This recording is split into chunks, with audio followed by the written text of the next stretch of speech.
Recovery Elevator, episode 601. I was at a crossroads. I was like, okay, I can choose to drink through this. And if I do that, things are probably going to go to a whole new level. Things are probably going to get pretty bad. I really need to double down on this sobriety thing.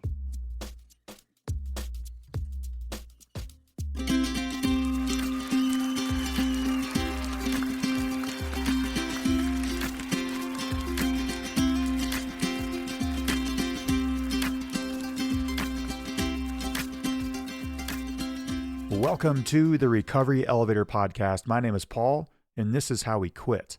On today's episode, we have Mitchell. He's 30 years old from Missouri, and he took his last drink of alcohol on April 6th, 2025. Great job, Mitchell. Next Monday, August 31st at 8 p.m. Eastern, we're celebrating the launch of This Is How We Quit with a free live online event, and I'd love for you to join us via Zoom. The book, This Is How We Quit, is a compilation of 24 sobriety stories, and man, these stories are so good. So at this free event, I'm going to share why we wanted to create this book, what it was like bringing it to life, some of the biggest lessons that emerged while putting the book together, and we're going to have some of the authors on the call to talk about their writing process, and we're going to hear parts of their stories. Everyone who registers will also receive a 1-month membership to Cafe RE. And for the rest of 2026, we're donating $2 from every book sold to Cafe RE to help more people find support and community. There's a link in the show notes to join this event. Thank you, Robin. Okay, let's do this. I came across a video on YouTube titled The World's Most Encouraged Drug by an ER doctor named Seth Capehart, and I wanted to share some points he makes during the video. Now, I clicked on this video when I saw the title because I said, I bet I know what drug he's talking about, and my intuition was correct.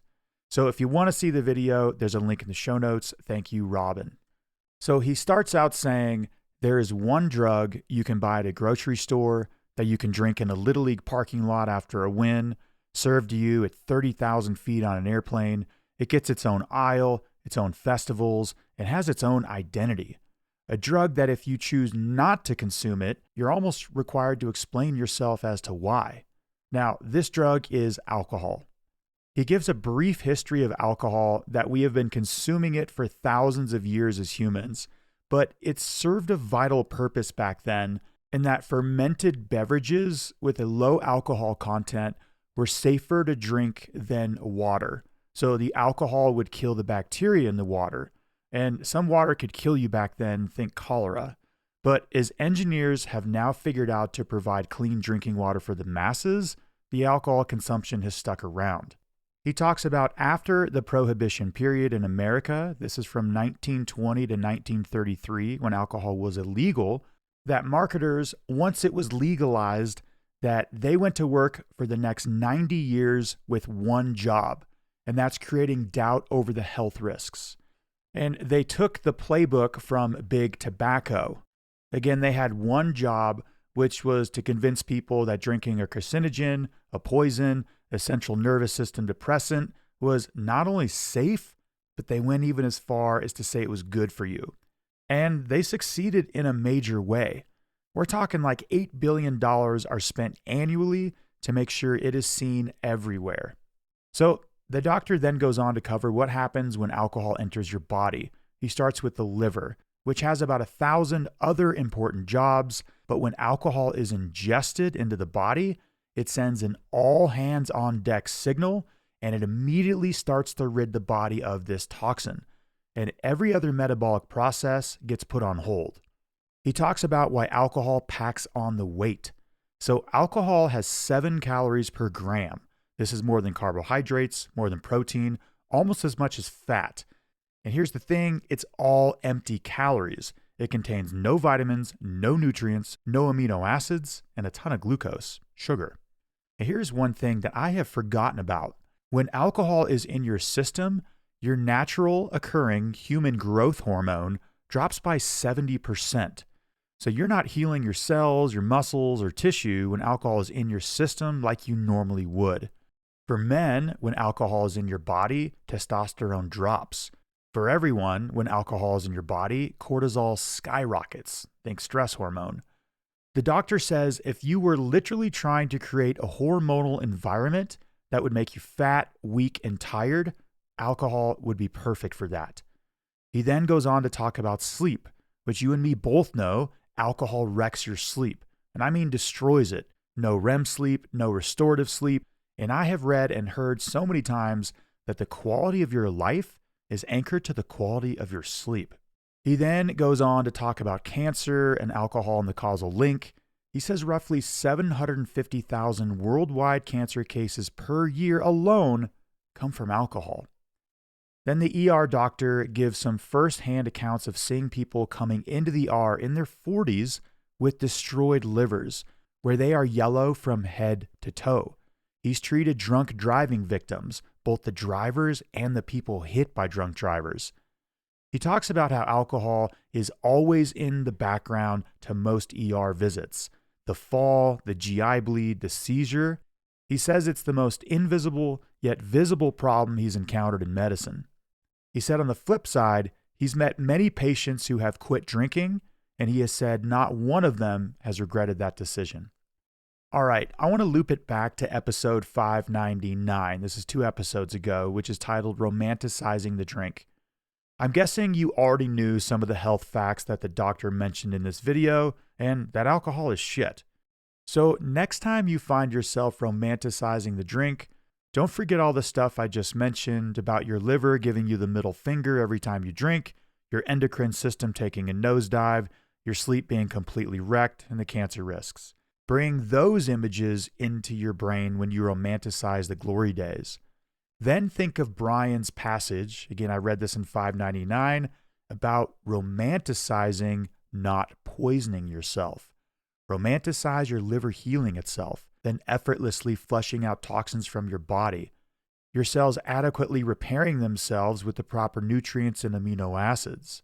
Romanticize being with the loved one at sunset, reaching for a hand instead of a drink. Alcohol was the most encouraged drug in the world, but that's changing and you are part of it. And before we hear from Mitchell, I want to mention this episode is sponsored by BetterHelp.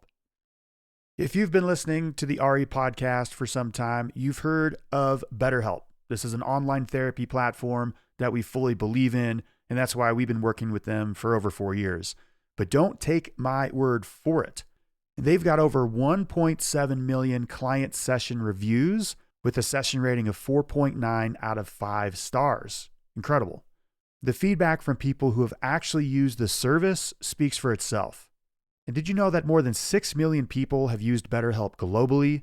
And the BetterHelp therapists have at least 3 years and 1,000 hours of hands-on experience. BetterHelp makes it easy to get started, answer a few questions, get matched with a therapist based on your needs, and also you can switch at any time if it's not the right fit. See the reviews, see what stands out, and see if BetterHelp is right for you. Visit betterhelp.com/elevator. That's BetterHelp, HELP.com/elevator. Mitchell, how are you? I'm good. How are you doing, Paul? I'm doing well, thanks. Yeah, I'm glad to be here with you. Mitchell, when was your last drink? My last drink was April 6th, 2025. Nice job, man. Over a year, almost coming up on a year and a half-ish, close. But how are you feeling, Mitchell?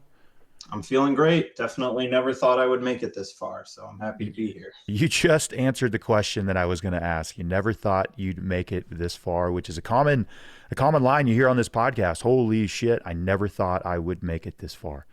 That's awesome. Well, I can't wait to hear more about your story. But before we do, Mitchell, give some information about you. Let us get to know you. This is where you're calling in from, your age, maybe what your professional and family life looks like, and what do you like to do for fun? I'm 30 years old. I am from Missouri. I'm married. I have 3 wonderful cats with my wife.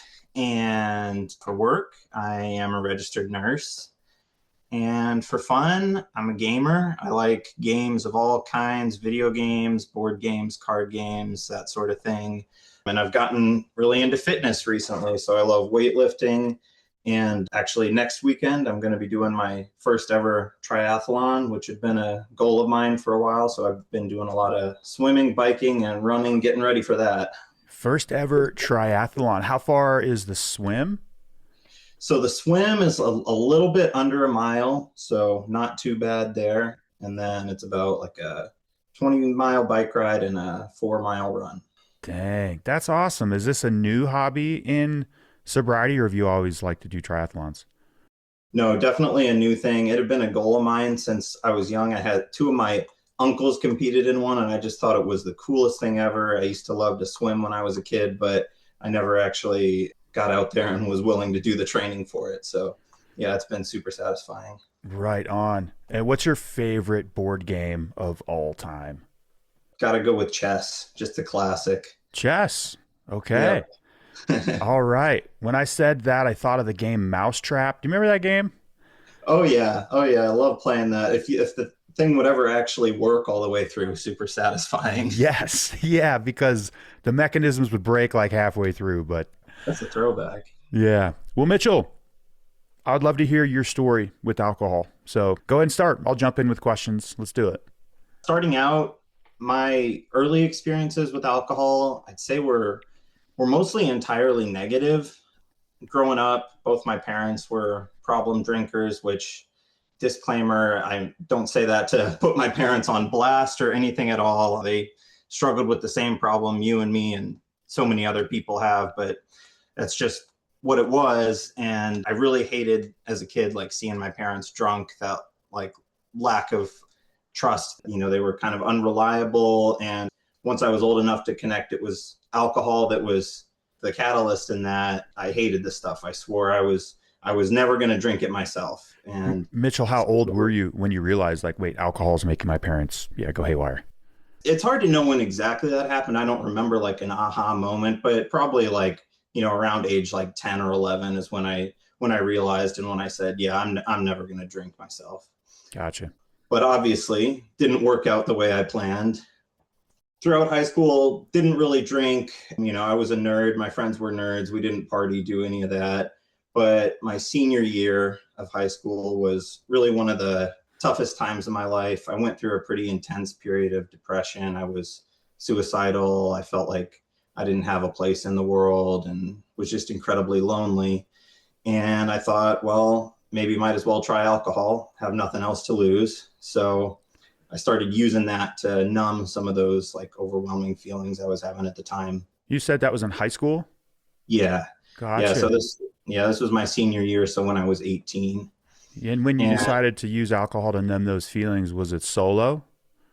yep. So I would drink usually just in my room by myself, and I hit it pretty hard, pretty quickly. I'd be taking, 10, 12 shots a night, which, was enough to get anybody drunk. But at that time with no tolerance, I was getting absolutely just oblivion. Yeah. But I say that just to highlight the fact that I was aware early on, like this is not a normal way to be drinking. This is potentially problematic. But, at that time I didn't really care because I was so low. But I made that mental note that like, oh yeah, this is something that could definitely be an issue. Mitchell, have you ever looked back at that period of your life, your senior year? 10 to 12 shots at night. Wow, that's a lot. Have you ever looked back at that younger Mitchell with compassion and maybe like, man, you found a medicine? Yeah, the medicine will probably backfire later in life, but Mitchell, man, great job. You found a way to get through. Have you ever seen it that way? Maybe it was what I needed at the time. It obviously wasn't a healthy way of dealing with things. But like I said, I felt like I was at the end of my rope. So I was just doing what I could to get by. If anything, I look back with compassion and just wish I could tell myself that you are someone who can be loved. You have a place in this world. Like things will get better. Yeah. An overall theme on this podcast is be kind to yourself and to love yourself. And you just said you were at your end of the rope and you found a way to get by. Man, even though it's alcohol, great job, Mitchell. And you're doing awesome, man. Keep going. So moving forward, 2015 is when I went to college, and my mental health really improved a lot at that time. I did some therapy, I did some working on myself, and in addition, just being in a new environment, meeting new people, got to a lot better place mentally than I was. I wasn't drinking in that same pattern that I was before, became more of a quote unquote normal drinker. But for the most part, alcohol would still continue to dog me throughout those years.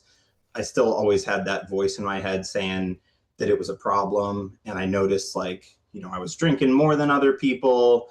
I seemed to enjoy it a little bit too much. I never really had an off switch. Whenever I started, I found it incredibly hard to stop.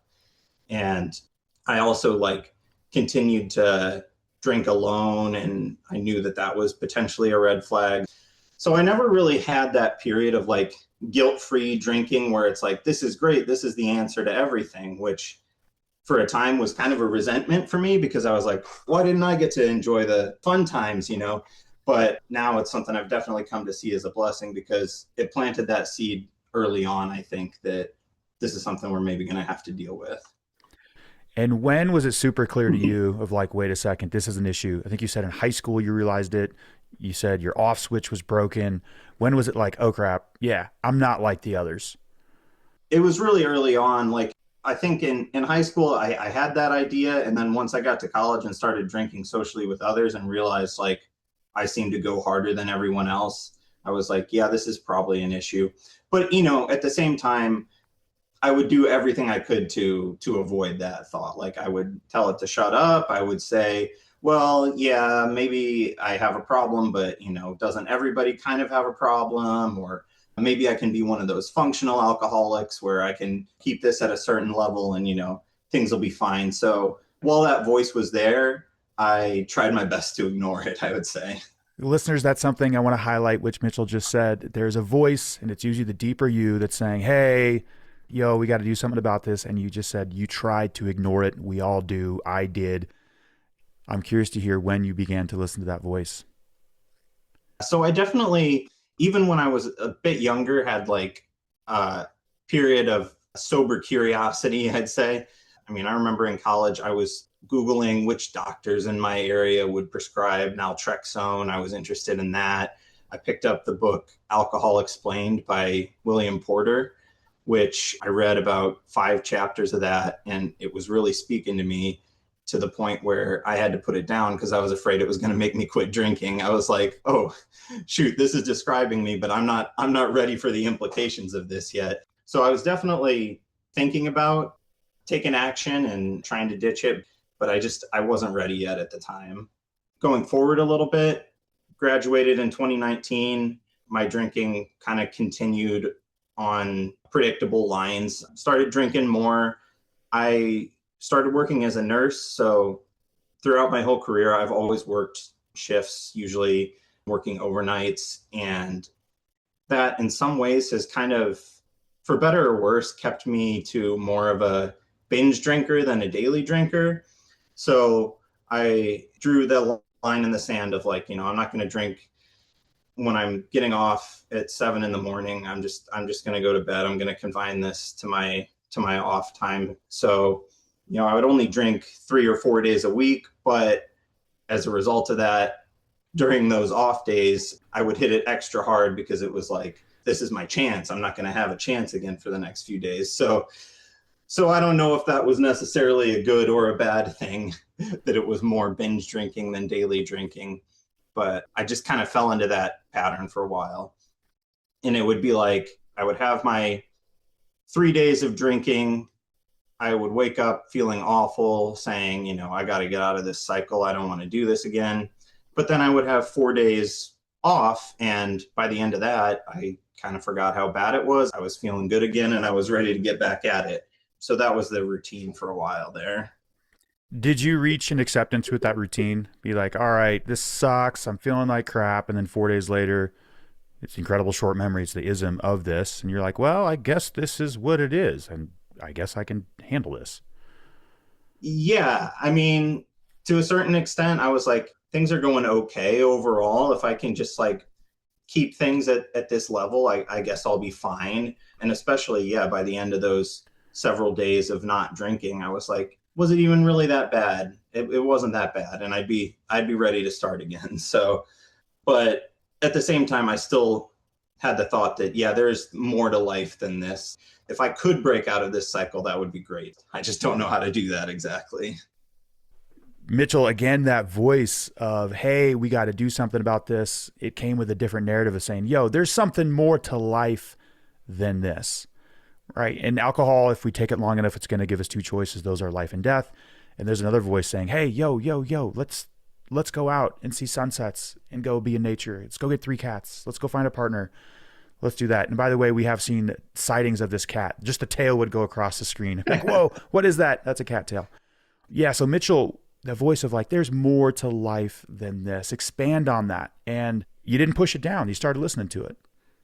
Yeah, definitely. So a big part of that, in 2023, I got married. I've been with my wife for a couple of years before that. And having another person in my life, really made it more clear to me that that wasn't a cycle that I wanted to continue. Because it's like, if it's just me, that's one thing. It's only my life. But the drinking was definitely affecting her as well. My wife is a total like normal drinker. She has 2, 3, and then done, never has any desire to go farther than that. And it was becoming a problem because, we love to go out to breweries, wineries, whatever. We'd, talk, play a game of Scrabble. We're having a good time. And then inevitably my wife is like ready to be done. And I'm like, this party's just getting started. And it would lead to conflict. It would lead to arguments because I would just get more and more sloppy and belligerent. And she would be like, why are you doing this? Like, you're already drunk. Like, I just don't understand why you need more. And I was just as baffled by it as she was. I was like, I don't know why I'm like this, but I didn't have that off switch. One drink made me want to take the next and the next and the next. And little things like that would chip away at this relationship. And I was like, I don't want this to be my life. I've seen this story before. I don't want to be a part of it. Were there moments where you did turn away and begin to hide things from your wife and like not be open to that discussion? Oh yeah, definitely. I mean, I would try and, sneak drinks here and there, like in between when she wouldn't notice, things like that. And then more so, I would do my best to, when the issue was raised, to deliberately downplay it, come up with reasons why it wasn't a big issue or anything like that, even though I knew that she was probably right. And so, yeah, the dishonesty of that really started to get to me as well, because it's like, this is the most important person in my life. And if I can't be honest with her, like, what am I doing? Yeah, it sounds like she was almost the one with the flashlight shining the light on the drinking problem, right? And you can't hide in a relationship like that with that for the long run. So what happens next, Mitchell? So let's just go ahead and move forward to April 6th. That was not planned to be my last drink or anything like that. For the most part, it was a totally unremarkable day. My wife and I, some friends, went to go see a hockey game, and we ended up meeting up with my wife's brother there and some of their friends. So we watched the hockey game. We're drinking a little bit. Things were going well because it was early on. So as usual, feeling good. After the game, we decided to go for a bit of a night out. So I continued drinking and starting to get a little bit sloppy. My wife's telling me, hey, I think you should maybe slow down. I think you've probably had enough at this point. And I'm like, yeah, it's no big deal. Like, this was all totally normal for a night out for us. But we eventually get to the point where she's ready to go home. And I say, I'm going to have one more drink. I'm just going to go up to the bar, get one more drink. She's like, come on, why do you got to do that? And I was like, it's fine. It's fine. Her brother, who was there with us, was like, yeah, let's go get one more drink. And I was like, yeah, I've got an ally here. Let's go. So we do that. And she's a little frustrated, but I'm like, I'll smooth this over in the morning. It'll be fine. And that was it. Had my one drink. We ended up going home. And the next morning, her brother, who had ended up staying out a little bit later than us, turned out he'd ended up having kind of a rough night. He ended up losing his phone and got separated from his group of friends and didn't know how he was going to get home. Thank God he ended up being okay and everything. But he was like, you know what? This life is just, it's not doing it for me. I'm done drinking. I'm not doing it anymore. And I was just like shocked by that he was able to just come out and say that, because for the longest time I'd been terrified of, as you call, burning the ships, which I love that phrase. I didn't know there was a guy named Paul Churchill who had coined that term at the time, but I never wanted to just say out loud, like, this is a problem for me, I need to stop, because I thought the minute I say that, the jig is up. I have to actually stick to it. I can't deny it anymore. And I never was able to build up the confidence to actually say that, because I didn't think I had the tools to make it stick. So anyway, hearing my wife's brother say that, I thought maybe this is my chance to get in on this. And so I said, you know what, it would probably be good for me too. I'm going to quit with you. And I didn't put a time limit on it or anything like that, but I at least had finally said it out loud that I was going to stop. So the accountability of that, I would at least get a little bit of time, because I wasn't going to go back on it immediately. Mitchell, before this added accountability with your brother-in-law, had you tried to cut back or had you tried to quit before? I tried all the typical things, like I'm gonna limit the number of days a week I'm drinking. I'm gonna limit the number of drinks, the type of drinks, the situations which I'll drink in. But I found every time that any attempt at moderation was it's just the worst of all worlds, because you're not really drinking the way you want to. You're thinking about it more than you would be otherwise, obsessing about when can I drink, when can't I drink, but then you're also not getting any of the benefits of sobriety. So it just didn't work at all. That's a good way to say it. It's like the worst of both worlds. Now, fire sometimes spreads. It can be contagious. And well, first off, burning the ships, I give credit to Hernan Cortez, the Spanish conquistador. And I think it's 1519 when he landed in Mexico. He's like, we're burning the ships. That's where I got that from. But it sounds like, yeah, your brother-in-law burned the ships. He's like, I'm done with this. And you said, wait a second, I'm going to give this a go as well. Do you think without that accountability, it would have maybe petered out shortly after that? Oh, definitely. Definitely. It was a big deal for me to actually say it, because, I'd made the promise to myself so many times, but those promises I make to myself were completely worthless. I mean, there is no accountability there. Saying it out loud was like, I can't easily go back on this. Even though I didn't put a time limit on it, it got me started, which is what I needed. And yet having an accountability buddy with me and my brother-in-law, also super helpful. And then my wife, God bless her, she wanted to support both of us. So she said, sure, yeah, I'll do this with you. And so all three of us share the date of our last drink. So your wife joined the party too. Yeah, it's been super great. And I can't overstate like how important that was, because I haven't ever had to be like the only sober person in a room full of drunks. I've always had someone there with me that's doing it as well. Mitchell, what did the accountability look like with your brother-in-law? Were there daily texts? Were there daily phone calls? It was like a weekly check-in?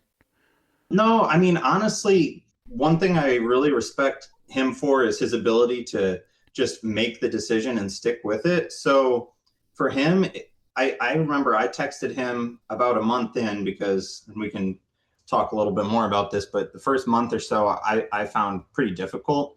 I was like, hey, how are you doing with it? And he was like, yeah, it's great. I haven't really had any cravings, any desire to drink whatsoever. So he very much just like made the switch and was like, I'm done with this. And he was done with it. I think he went to an AA meeting once or twice and decided, nah, I don't really need this. And more power to him to be able to make the switch just like that and not look back. So we still check in and talk about it, but it hasn't been like a daily accountability thing or anything like that. And can you unpack your first 30 days? You just said it was a bit challenging for you. First couple of weeks were kind of difficult. Once the weekend would come around, I just didn't know what to do with this extra time. I was so used to drinking during those times, and the boredom would really get to me. And I'd used alcohol for so long as a cure for boredom that I had like thought that boredom was a crisis that needed immediate attention, and didn't realize that boredom is actually kind of a sign of stability, a sign that things are going okay. So I would just try and stay busy however I could during the weekend, got a lot of ice cream, things like that. But it was kind of uncomfortable. And I was like, this kind of sucks, you know? And sometimes I'd be around people who were drinking, and I just was resentful that I didn't get to be a part of it. So I definitely wasn't loving it at first. And then actually only 9 days into my sobriety, my dad ended up passing away from complications of, liver failure and alcohol related illness. And I mean, that really affected me. And I had the feeling that I was at a crossroads. I was like, okay, I can choose to drink through this. And if I do that, things are probably going to go to a whole new level. Things are probably going to get pretty bad. So I really need to double down on this sobriety thing. And my wife even said to me, she's like, you've been going through a rough time. You've been doing pretty good. She's like, I'm not going to judge you if you decide you do want to drink a little bit. Like, I would totally understand. And I was tempted when she said that. I was like, oh, here's permission for me to get back into it. And I decided I really needed to burn the ships for real. So a couple days later, I told her, like, this is going to be a long-term thing. This is not just a little challenge I'm doing. This needs to be a new lifestyle for me. And after doing that, I said, okay, I'm doing it. I better come up with a plan of how I'm going to actually do this. And because at first I was very much just white knuckling it, I would say. So I started looking into some resources. Your podcast was the first one that came up when I searched on Spotify. So I started listening to those, and I thought that was super helpful. I mean, just hearing other people's stories, I knew that people were out there, obviously, who struggled with this, but it doesn't get talked about that much. I certainly wasn't, talking about it with people in my life. And it really made me feel less alone listening to other people who had the same experience. I went back to that book, Alcohol Explained by William Porter. I love that book. It's my favorite piece of Quit Lit.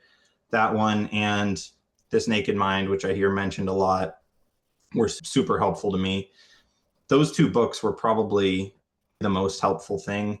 As I see it, they pretty much advocate for a similar method of quitting drinking, which is to basically completely obliterate the idea that there is any benefit gained from drinking alcohol, and to just show it for the soul destroying poison that it is, and thereby eliminating your desire to actually drink it, which was reframing the way that my mental framework of it was huge for me. I remember, like, at the beginning of Annie Grace's book, she talks about how, like, not only will you stop drinking, but you'll be happy about it. You'll have no desire to drink whatsoever. And I thought, this is a bit of sensationalism here. Like, quit drinking maybe, but being happy about it, no way. But I definitely got to that point after putting the effort in. Mitchell, can I go back to your father? And I'm sorry for your loss, my man. Was it sudden with your dad, or was there a decline, like you guys knew it was happening? He had issues, typical symptoms that you see related to alcohol. Like, he would be looking jaundiced, distended abdomen, things like that. Ended up having a esophageal varice rupture and almost died at that point. And then he was able to manage 4 years of sobriety after that. So I'm so thankful for that time that we got with him for those 3 to 4 years after his first really big bout with medical side of, the disease. At the end, I don't know if he had gone back to drinking or not, but it eventually caught up with him. So he'd had the symptoms before, but it was sudden the way it ended up happening. Yeah, call it luck, maybe divine intervention, but to quit drinking 9 days before and to have accountability in place. I think if you had been drinking up to when your dad passed, we might not be on the podcast right now. That's a big life experience, a big life challenge. And when life challenges hit, our drinking usually goes south. So that's crazy how I hear that. 9 days before your father passed. I don't know. Divine intervention. It's like, all right, Mitchell, we need to get you 9 days away from alcohol before this. Absolutely. I think about that a lot. I think about what are the odds that that would have happened that way. And yeah, I'm so glad that I had already started before that, because like I said, I think that that could have been a time where things really took a turn for the worse. So Yeah, definitely. you had a damn good reason, and your wife even gave you the green light. You know, um, when did things turn?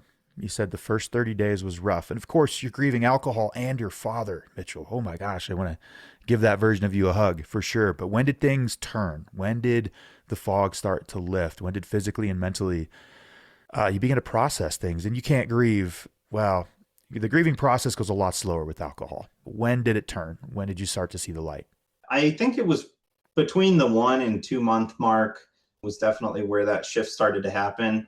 It happened alongside me deciding to look into resources, started going to AA at that time as well.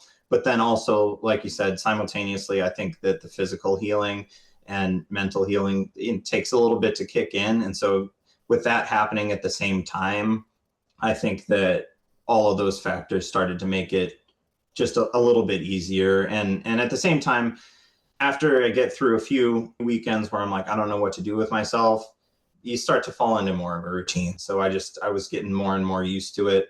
I mean, it's different for everyone, but for me, 1 to 2 months, not great. After that, a lot easier. And besides the shift in perception, which is huge, and I want to be clear, you can't just think yourself out of this, but there are some caveats to that. Did you go to AA? Was there official program? I know you listen to the RE podcast. Thank you, Mitchell, for listening and being part of this. Yeah, how did you do it? I started going to AA. I was against it at first. The spiritual aspect of the program, which I was somewhat aware of, was a big turnoff for me. It was a big barrier, but I didn't want to be someone who talked bad about something without giving it an honest try. So I thought, I'll go, I'll check it out, see what it's like. And I went, and the people were nice. They seemed great. They said, keep coming back. So I did. And I tried to the best of my ability to follow the program. I got a sponsor. I did the steps, and it's been helpful for me. It's not the main thing in my recovery, I wouldn't say, but what it is it's community and it's accountability. It is where the drunks in my community gather. So that's where I'm going to go to get and give support to others who are dealing with the same thing. And the only reason why I even bother mentioning that it hasn't been the main thing in my recovery is just because AA is so ubiquitous. It's where the courts send you, it's where your doctor sends you. And I think the big book itself has some pretty grandiose claims about how well it works that for me, I did at times find it a little bit isolating when it wasn't fully clicking with me. It's like, well, okay, if this is supposed to work so well and I'm not feeling it, am I a hopeless case then? But I think it has its place and it's great, but it doesn't have to be the main thing, and it's definitely not for everyone. Mitchell, you summarized AA with two words. It's community and accountability. And the antidote to addiction is community, and you need accountability. And those two go hand in hand. And I like how you said, I didn't want to dog AA without going to it. I've heard people go on full-on diatribes against AA. I'm like, oh, like, tell me, did you go to, well, I haven't been to a meeting yet, but it's just not for me, So you get the point there. AA is rad. I'm a big fan of the program, especially the further I go in RE, just what they built, the founders. But it's not the only way.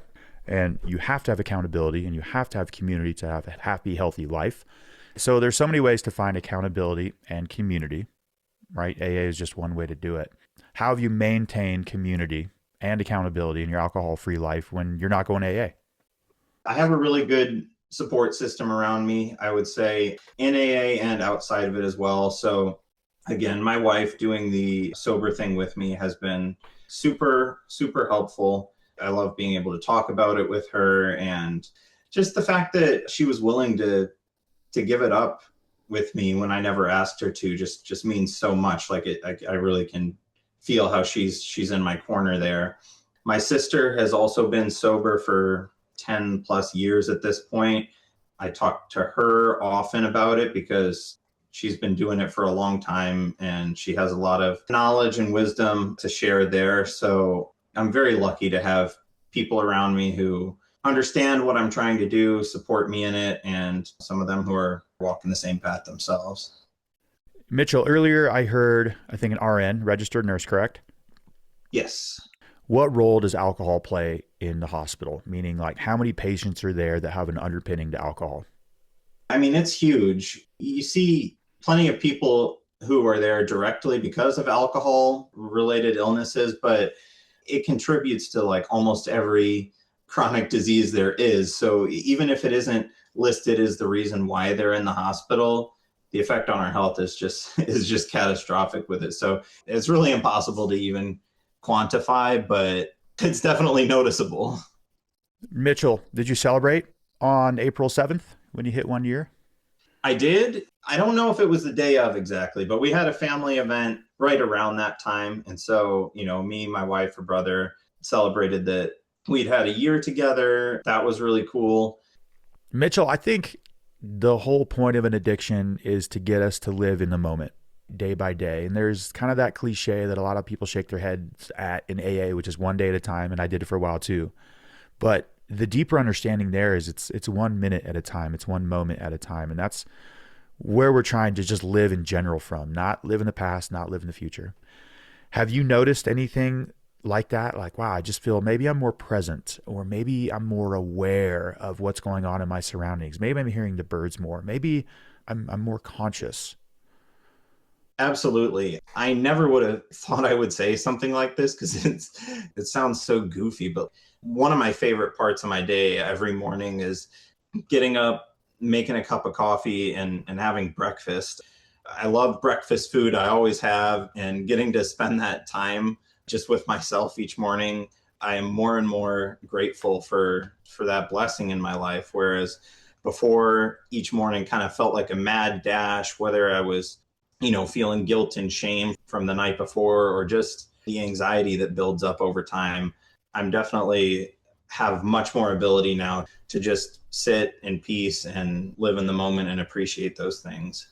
What's on your bucket list, Mitchell, in an alcohol-free life? As far as sobriety side of things go, I owe so much to all of the people who came before me, who showed me that this was possible. Honestly, like if I hadn't heard other people's stories, I would never have thought that this was even something that was possible to do. I would have thought this is just my life. So going forward, I definitely am at the point where I'm ready to start giving that gift back to other people. I want to share my story. I want to make others feel like they can do this and that they're not alone. And then just in life, I'm looking forward to hopefully starting family soon. And, one thing I had always thought was I need to figure this problem out before I start having kids. So I want to break that cycle. Yeah, that was a question I was not going to ask, but I was curious. So you do plan on having a family with kids? Definitely. Hopefully within the next year or two, that'll be a reality. That's the plan. Yeah, and thank goodness you got this under wraps, or where you're at right now at age 30. Right? You quit drinking at 29. I quit drinking at age 32. I was still a mess for a long time, and many could argue, including myself, that I still am, but I'm much more stable without alcohol, and had my first kid at 42. Yeah. And they're just bundles of joy. And oh my gosh, the best teachers. Hello, patience. I'm pumped for you, Mitchell, of what's coming down the pipeline in your life. And you had to give up one thing for everything. Have you heard that quote? Does that track with you? Definitely truth in that. Well, Mitchell, we have hit the rapid fire round. If you could answer these questions in 5 to 10 seconds, that would be great. Are you ready? I'm ready. All right, my man. What's the one thing you've learned about yourself since quitting drinking? I've learned that it is possible for me to make progress. And what's been your best sober moment? Probably seeing my favorite band, Streetlight Manifesto, and being able to remember the entire concert. What's the coolest thing about cats? They're just so mysterious. What's your favorite alcohol-free drink, Mitchell? Diet Mountain Dew. What's the point of life? I don't know that one, but I will let you know if I ever figure it out. Yeah, send me an email later. And then what parting piece of guidance can you give to somebody who wants to quit drinking? Don't suffer in silence. Tell somebody. Burn the ships. And before you depart, Mitchell, let's hear your own. You might need to ditch the booze if line. You might need to ditch the booze if you base your beer order more on the ABV than whether you think you're actually going to like it. Yeah, a lot of nodding heads out there. I've even done that one. Mitchell, thank you so much for coming on the podcast. Earlier you said you want to start helping people. Well, you're doing it right now. This is going to be heard by thousands all across the globe. You're the man, Mitchell. Thank you so much for coming on. Thanks for having me, Paul. Most cravings don't start with alcohol. They start with a feeling you just don't know what to do with.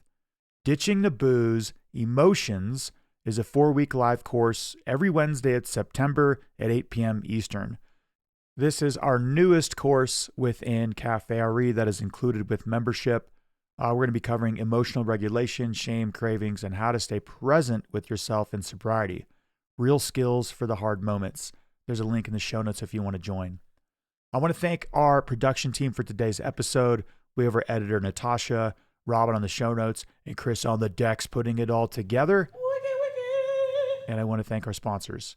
Recovery Elevator. You took the elevator down. You got to take the stairs back up. We can do this.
Pero qué bueno es mi son.